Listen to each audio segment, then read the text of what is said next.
ধর্মকে কেন্দ্র করে দেশে অস্থিরতা তৈরির ষড়যন্ত্র চলছে বলে মন্তব্য করেছেন বিএনপি মহাসচিব মির্জা ফখরুল ইসলাম আলমগীর। জাতীয় প্রেস ক্লাবে ড্যাবের আলোচনা সভায় কথা বলেন তিনি।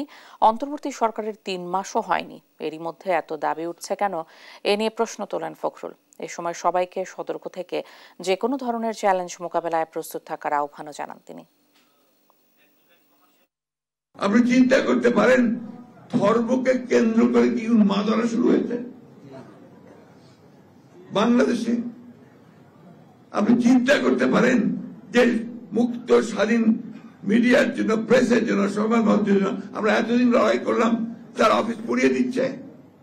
এবার তো সুযোগ এসেছিল সবাই মিলে একসাথে একজোট হয়ে আমরা একটা পরিবর্তন নিয়ে আসি। ছেলেরাও ছিল সামনে, আমরাও ছিলাম, সবাই মিলে তো আমরা পরিবর্তনটা আমরা কাজটা করতে পারি। 3টে মাস হয়নি এখনো, এই 3টে মাসের মধ্যেই আমাদের সেই আসল চেহারা বেরিয়ে আসতে শুরু করে।